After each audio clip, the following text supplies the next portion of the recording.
UFC Fight Night, Kape versus Almabayev. Here's my experience. I see my haters proud of me now. When I'm around, it's all smiles. I took over my whole town. To kick this thing up, I'll give this card a solid 7 out of 10. Some really solid prospects showed up on this fight night. And the first fight of the night, we had Mr. Tamirov versus Charles Johnson. I had it for Tamirov 2-1. I mean, Charles Johnson just started to go a little bit too late. Charles Johnson in a 5-round fight probably would have ran away with this one in the later rounds, but this is the first fight of the night, not a 5-rounder, and Tamirov did enough to win this fight. The next prelim I want to talk about is Mr. Kape versus Ricardo Ramos. That man, Kape Mariscal, is an absolute machine. He just comes forward, throws bombs. He says, I'm more of a dog than you, and he showed it. He outstruck his opponent. I want to say by at least 100 strikes, or at least that's the way it felt watching it live. And one of the fights I was most excited for, we had Mr. Mario Pinto versus Austin Lane. Mario Pinto, the next great heavyweight prospect in the UFC. I don't know, but this UFC debut is a very, very good chance of getting the ball rolling towards that direction. Even though he did struggle in the first round with the wrestling of Austin Lane and the pressure of Austin Lane, the power that he has in his hands makes up for it, as he's able to absolutely knock Austin Lane unconscious. Who do you guys want to see Mario Pinto fight next? I don't know, but there's not that many heavyweights, so I think he's pretty close to getting somebody with a number next to him.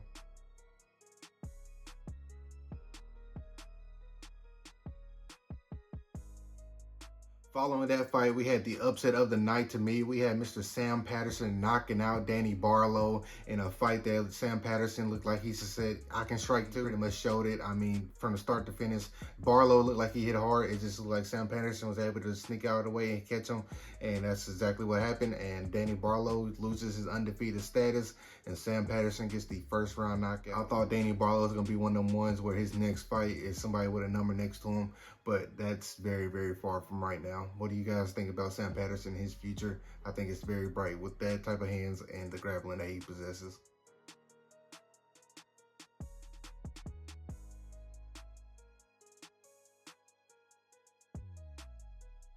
William Gomez versus Hyder Emil was a very high-level fight. Can William Gomez be able to outpace and outmove Hyder Emil coming straight forward and throwing bombs toward William Gomez? The answer was no. William Gomez did land a lot of shots. I'm not saying that, but whenever you're backing up and running around the cage the entire time while Hyder Emil is walking straight for you, it doesn't look good in the judges' eyes, and I think that's what they seen as I seen the 2-1 for Hyder Emil also, as he keeps his undefeated record. Who do you guys want to see William Gomez fight next? And Hyder Emil keeps his undefeated streak alive, and I think it's going to be alive for a little while going into 2025. In the fight of the night, we had Nasrat Haqparast versus Esteban Ribovics. I thought Ribovics won this fight, but I'm not too mad about the decision.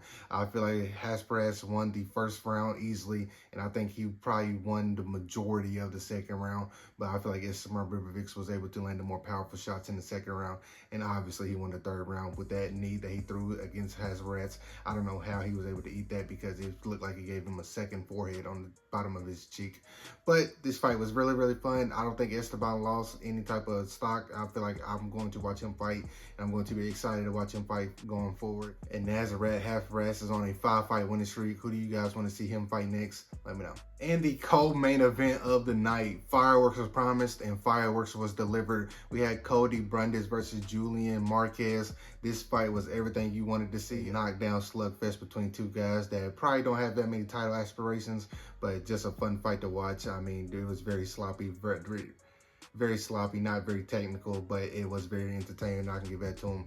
Cody Brundage put Julian Marquez into retirement. What do you guys think is next for Cody Brundage? I don't know, but if he fights like that, I mean, I will watch it.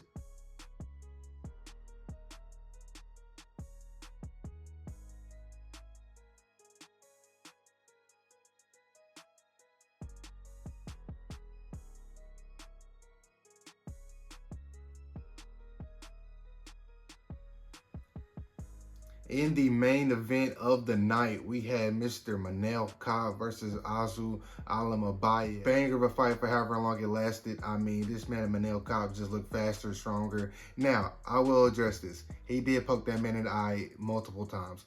Kind of blows, but it is what it is. I wish the UFC would do something with the gloves to help stop that, but Manel Kape during the fight, he looked faster, he looked sharper, and he was not going to the ground with Almabayev. He stopped multiple takedowns from him by purely sprawling. Manel Kape earned himself a title opportunity with a win against Almabayev, who was ranked 8th. I don't know, but then again, flyweight is very wonky right now. I'm pretty sure Kakar Francis gets the next title shot whenever Pantoja decides he wants to fight again, which he's earned that right. He's beaten pretty much everybody in this class. So it is what it is with that.